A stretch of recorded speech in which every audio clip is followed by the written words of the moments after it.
Prijazno dobrodošli v novicah na ETV. Prepričljiva zmaga Donalda Trumpa na ameriških volitvah še vedno odmeva, čeprav se dogodek že pomika v zgodovino. Ne glede na to, ali se z njegovimi stališči kdo strinja ali ne, je dejstvo, da je bila zmaga prepričljiva, kljub napovedim javnomnenjskih anket, da bo izid tesen. Kako drugačen bo svet zaradi novega republikanskega predsednika Združenih držav, kako drugačna bo Evropa in kaj od tega bo pljusknilo tudi v našo državo, bomo še videli. Dejstvo, da je ameriška prva dama naše gore list, pa bi utegnila biti pomembno dejstvo, ki bi se ga morali bolj zavedati in ga znati unovčiti. Ne le v njeni rojstni Sevnici, tudi v drugih krajih po Sloveniji, tudi v Zasavju. In kaj vam v novicah ponujamo tokrat? Nedavna 14. seja hrastniških svetnikov v znamenju prve obravnave proračuna. Steklarske razstave. Na podružnični šoli na Mlinšah so posadili jablano sorte Carjevič.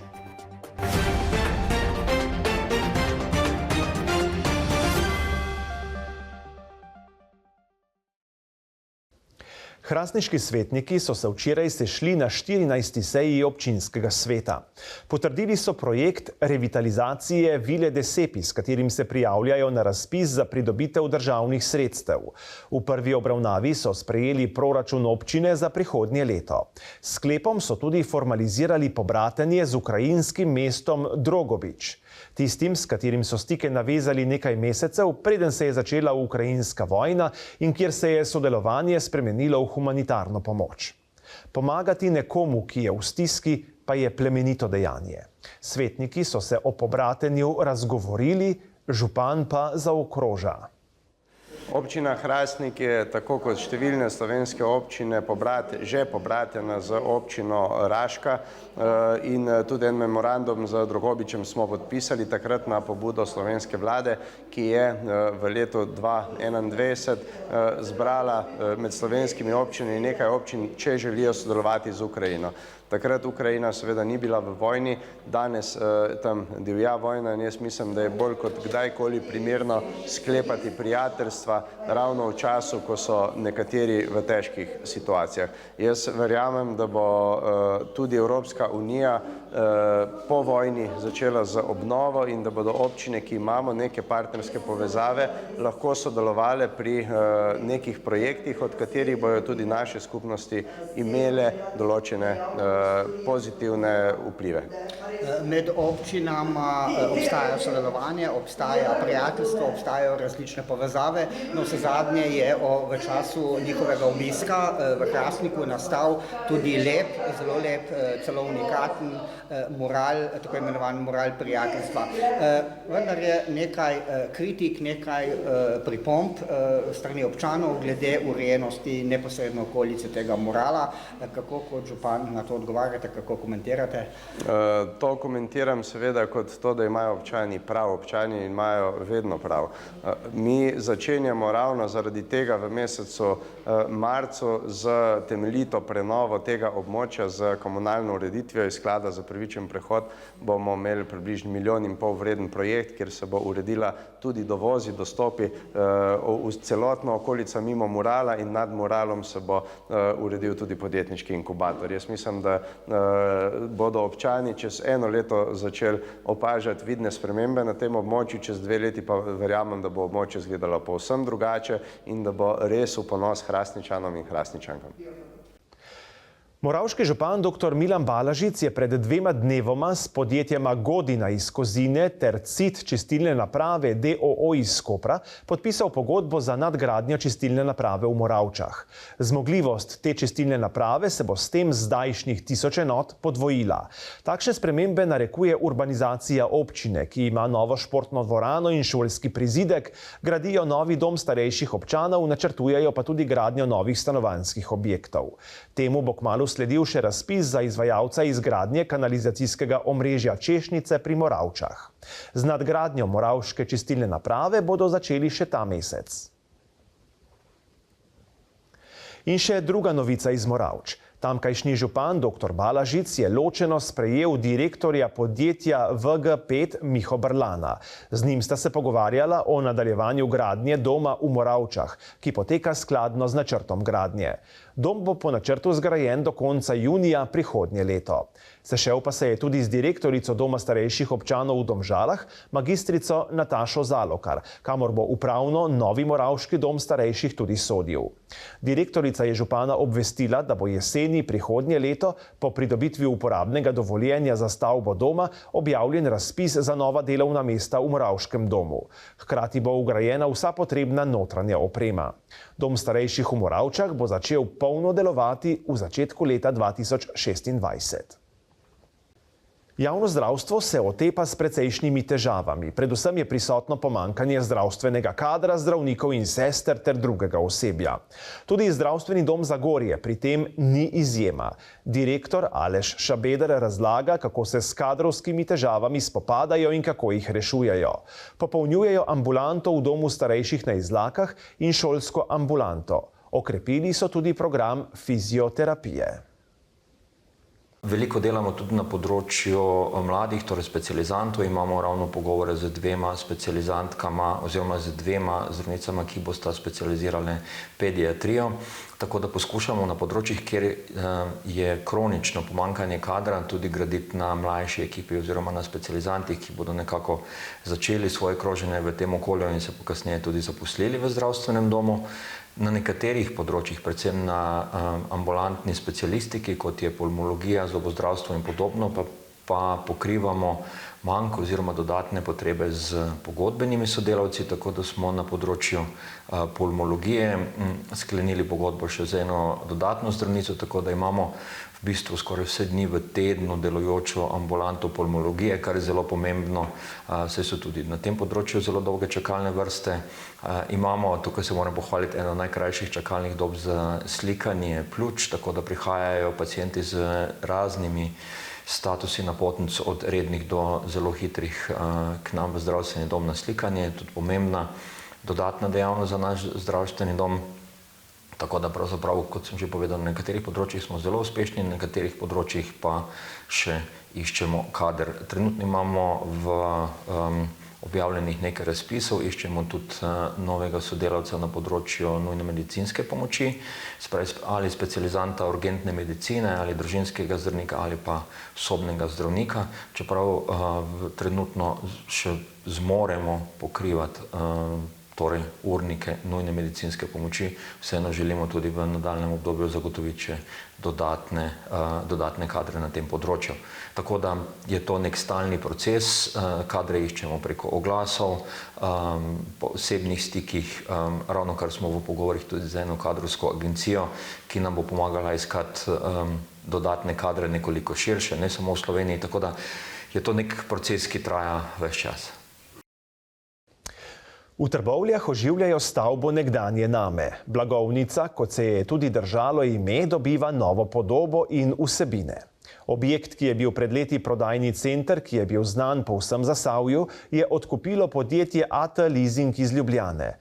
Notranjost objekta, velikega 2400 kvadratnih metrov, ki je bil zgrajen leta 1956, bo kmalu prenovljen. Stavba je v fazi prenove in energetske sanacije.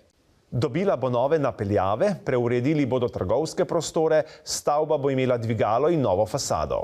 V prvi fazi bodo obnovili in odprli poslovni del objekta, v katerem načrtujejo 4 trgovine, 2 tekstilni, eno s pisarniškim in šolskim programom ter eno z živili. Omenjene trgovine naj bi odprli še letos. Prostorov trgovcem ne bodo prodajali, ampak jih bodo dajali le v najem.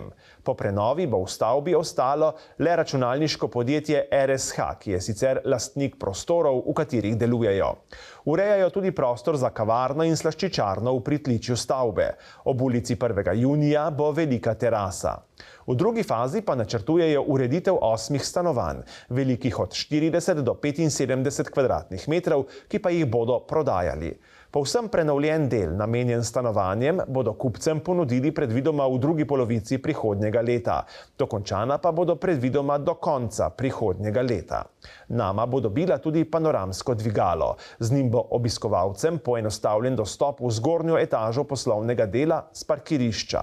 Ta bodo uredili okrog stavbe, načrtujejo pa tudi dvosmerno komunikacijsko cesto do glavnega parkirišča, ki je skupno s pošto. V Zagorskem delavskem domu so tudi letos na ogled postavili steklarsko razstavo. Razstava je poimenovana Steklarstvo v Zagorski dolini 1804-2024 in gre gotovo za zanimiv pogled. Avtorji in organizatorji so želeli poudariti, da v Zasavju ni samo rudarska, ampak tudi zavidanja vredna steklarska tradicija. Ta je sicer zaradi rudarstva nekoliko manj znana, a kljub temu bogata. Njeno zgodovino in tudi siceršnjo zasavsko steklarsko zgodovino je popisala Irena Ivančič-Lebar, avtorica knjige 210 let zasavskih steklarn. Knjiga je nastala zaradi tega, ker nam je steklarna Hrastnik dala okrog 800 predmetov steklarskih v hrambo.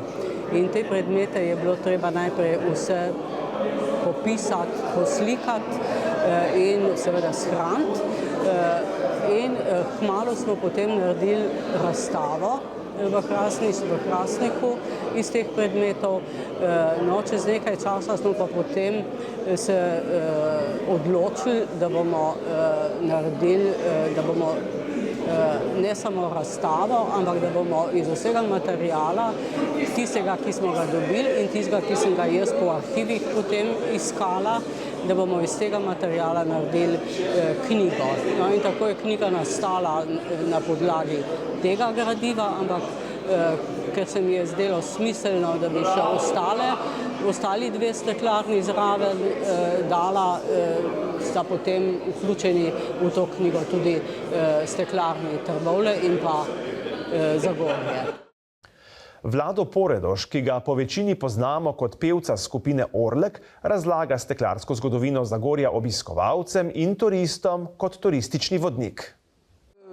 Ta zgodovina Zagorja oziroma celega Zasavja temelji največ na rudarstvu, ampak sopotnik vsega tega je pa tudi steklarstvo, se pravi glažarstvo, katero je dobesedno menčkem kasneje, kakor je recimo baron Reigersfeld dobil koncesijo od Marije Terezije 1755. leta.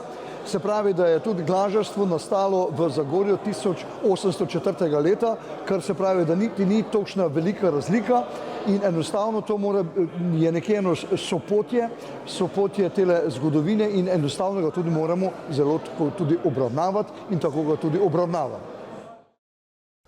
Med izdelki, ki so jih postavili na ogled, je več zanimivih in unikatnih. Nastajali so po različnih vzorcih, izdelavah, tehnikah in izpod rok različnih ustvarjalcev. Med njimi je po svoji presoji najbolj zanimivega izpostavil steklarski poznavalec, in sicer steklenico. Zdaj, da bi se osredotočili samo na enega, to bi bilo malo kruto po domače rečeno, ampak da pridemo do tega najkrajši pot. Tehnologija je tukaj napredovala s to steklarno, so Čehi pa s prihodom pohorskih steklarjev. In tale steklenica je značilna pohorska s tistim krogcem nataljenem, tu je pohorska steklarka in pa brušenje, briljantno brušenje. Tu je znal pa brus, to je pa znal manj, ker je znal pa moj stric, ki je moja teta v ženu, ki je prišel z najboljšega brusača v Hrastnik. Tu je povezava med telo steklenico. Da bi pa ta steklenica ostala v Zagorju, se je pa jaz dal, da najbolj vidi mest županovo vitrino. Na razstavi pa se predstavlja tudi naš sodelavec, novinar in voditelj Vukašin Šobot. Je namreč avtor fotografij nekaterih steklarskih izdelkov, ki so prav tako na ogled na razstavi. Gre za prav tako zahtevno in natančno delo portretiranja izdelkov iz stekla, ki je tudi posebna umetnost. Za začetek bi povedal, da sem hvaležen, ker so me povabili k projektu Steklarstvo v Zagorju. Projekt sam po sebi ni enostaven, ker prikazuje zgodovino steklarstva skozi različne vidike, skozi rodoslovje, skozi dejansko zgodovino in pa tudi skozi fotografijo. Sam kot avtor fotografij lahko rečem, da to vrstno delo, to vrstna fotografija ni pretirano lahka, saj zahteva precej natančnosti, poznavanje svetlobe, svetlobnih elementov. Po drugi strani pa vsak eksponat, ki ga primeš v roko, ima neko svojo dušo in je treba z njim skrajno previdno ravnati. Ampak pri sami svetlobi in pa postavitvi so pa tu elementi, na katere je treba biti na nek način še posebej pozoren, ker gre za odseve, kar gre za samo kompozicijo in pa tudi v končni fazi za nek določen umetniški vtis. Prav za to priložnost so izdali katalog, ki ga obiskovalci dobijo brezplačno. Razstava, ki sta se je udeležila tudi predsednik Društva steklarjev Slovenije Jože Tomažič in zagorski župan Matjaž Švagan, je v avli Delavskega doma Zagorje sicer odprta do 13. novembra. Združenje ekoloških kmetov Zdravo življenje iz Lukovice letos zaznamuje 25-letnico delovanja. Ob tem je pripravilo vrsto dejavnosti. Poročali smo že o razstavi sadja prejšnji mesec, novembra pa sadijo drevesa. Posadili bodo 25 jablan na območju Združenja ekoloških kmetov Zdravo življenje ob 15 osnovnih, matičnih ali podružničnih šolah. Prvo jablano sorte Carjevič so posadili na podružnični šoli na Mlinšah. Res, da bo vmes kar nekaj pomladi, ko se bo mladež ozirala v drevesce in na to drevo, ko ga bodo obrezovala in negovala, pa bodo zato čez desetletje, ko zraste in zarodi, sadeži toliko okusnejši. V mesecu marcu smo v sodelovanju s Kmetijsko-gozdarskim zavodom Ljubljana vsem osnovnim šolam na območju delovanja združenja poslali dopis za možnost sodelovanja pri zasaditvi dreves jablan na visokih podlagah sort Carjevič, Štajerski mošancelj, Dolenjska in Gorenjska voščenka. Vesel sem, da je toliko šol prepoznalo potrebo po zasaditvi in se odločilo za to. Verjetno bi si jih še več, vendar pa so neprimerne lokacije in pomanjkanje prostora okrog šol velikokrat razlog, da se za to niso mogli odločiti. Sajenje je opravilo, ki se ga je treba lotiti skrbno. Treba je imeti orodje in si izbrati primerno mesto, na katerem bo drevo rastlo, ter si oskrbeti primerno sadiko, ki je lahko različno močna, odvisno od tega, kdaj želimo, da bo drevo začelo roditi. Sejanec, ki ga sodijo tokrat, bo rodil čez dobro desetletje. Janez le pripravlja zdaj že mrežo, to verjetno vsi poznate, zakaj bo. Jablana gre zelo v slast, predvsem njene korenine v luharju, zato jo moramo zaščititi, da bojo korenine varne, vsaj na začetku, dokler niso toliko močne, da tudi če bo si v luhar kakšno prvošel, da bo jablana še vedno ostala pri življenju. Pripravili so jamo že vnaprej, ponavadi rečemo, da skopljamo jamo na tak način. Na en kup damo travno rušo, na drug kup damo dobro zemljo, tisto, ki je recimo v taki plasti, oziroma vidi se, po barvi se vidi tista, ki je bolj založena z gnojili, in spodnjo plast damo na tretji kup. In potem, ko sadimo, obrnemo pa vse zopet na kontra. Damo pa najprej spodaj travno rušo, ki jo okrog obrnemo, pa dobro zemljo gor, lepo razporedimo korenine, zasujemo z dobro zemljo. Na korenine nikdar ne smemo dati gnojila, zato ker bi jih požgali. In potem zopet zemljo, se pravi, korenine zasujemo zemljo, pognojimo, in potem zopet zemljo čez in na vrh tisto najslabšo zemljo, se pravi glih na kontra, koliko smo ven vzeli. Drevesničar posadi podlago in ko je dovolj močna podlaga, cepi gor sorto, ki jo želi. To se pravi, če bi iz tukaj pognali ven nov poganjek, to ne bi bila enaka jabolka, ampak bi bila tista lesnika, ker je to pač sejanec jablane. In pomembno je pri samem sajenju to, da sadimo toliko globoko v zemljo, kot je bila v drevesnici, nikakor pa ne sme priti sadilno mesto v zemljo, ker to bi pomenilo, da bi se da bi se sorta ukoreninila. Mogoče v našem primeru še ne bi bila taka škoda, zato ker itak imamo podlago sejanec, ampak če pa želimo manjše drevo, se pravi, da izbiramo med šibkejšimi podlagami, moramo pa paziti, da je to sadilno mesto kar visoko nad zemljo. Mreža korenine zaščiti pred voluharjem, se pa drevo bolj počasi urašča, kažejo izkušnje. Drevo je treba na osmico privezati k opori, korenine se s kompostom ali z gnojilom ne smejo stikati. Zemljo potem zasujemo in skrbno potlačimo in naše drevo že raste. V ekološko-humanitarni akciji Manj svečk za manj grobov so letos zbrali 76 tisoč evrov. To so sredstva, ki so jih darovalci prispevali na stojnicah po Sloveniji z donacijami in sporočili SMS. Donacije pa se še vedno stekajo na račun fundacije. Vsa zbrana sredstva bodo namenili ranljivim posameznikom, podpirali pa tudi zdravstvene projekte v krajih, v katerih je akcija potekala. V letošnji akciji Manj svečk za manj grobov smo zbrali neverjetnih 76 tisoč evrov.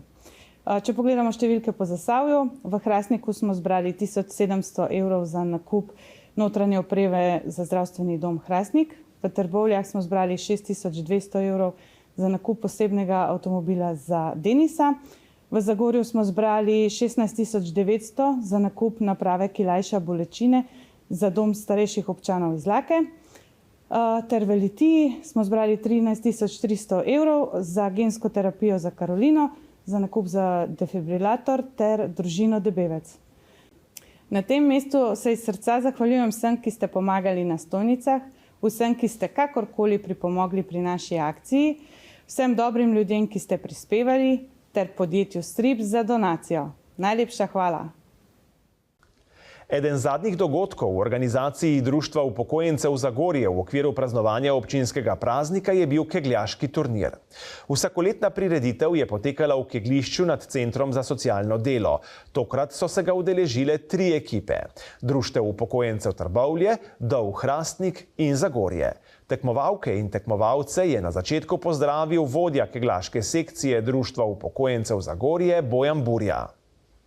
Ekipa šteje 4 tekmovalce. Vsak tekmovalec pa izvede na 2 stezih po 30 lučajev, 15 polno, 15 čičene. To je ena tekmovalna, taka normalna kegljaška disciplina. Se pa šteje na koncu vsak, kjer več podrejajo, končni rezultat je zmagovalec. Je pa to tazga bolj občinskega, ko je praznik, je to en tak način prijateljstva, pa to, da se dobimo vsako leto. Državni dogodek kot takšen. Verjetno ste v vseh teh letih zamenjali precejšnje število tekmovalcev, ampak če imate točen podatek, katera ekipa je največkrat zmagala? Ja, glede na to zamenjali se nas veliko, seveda nekih starejših preneha s kegljanjem, bolezni, vse to pride. V glavnem pa mislim, da na svojem kegljišču smo največkrat mi zmagali. Večinoma se udeležujejo tekmovalci oziroma ekipe iz Zasavja. Počasih pride tudi kakšna izmed oddaljenejših občin? Ja, pridejo k nam tudi Radeče, rečemo, to so najdalje, kar je. Drugače iz Hrastnika 2 leta sene ni, pa Litija je tudi bila. Na turnirju so prvo mesto osvojili člani Društva upokojencev Zagorje ob Savi s 1091 podrtimi keglji. Drugi so bili člani Društva upokojencev Trbovlje, ki so podrli 1019 kegljev. Tretji pa so bili kegljači Društva upokojencev Dol pri Hrastniku z 992 podrtimi keglji. Drage gledalke in gledalci, zmagovalec boste, če se nikoli ne boste predali. Ko vam je najtežje, poskusite še enkrat, pravi misel Jeffa Kellerja. Hvala za vašo družbo in vse lepo do naše prihodnje oddaje. Nasvidenje.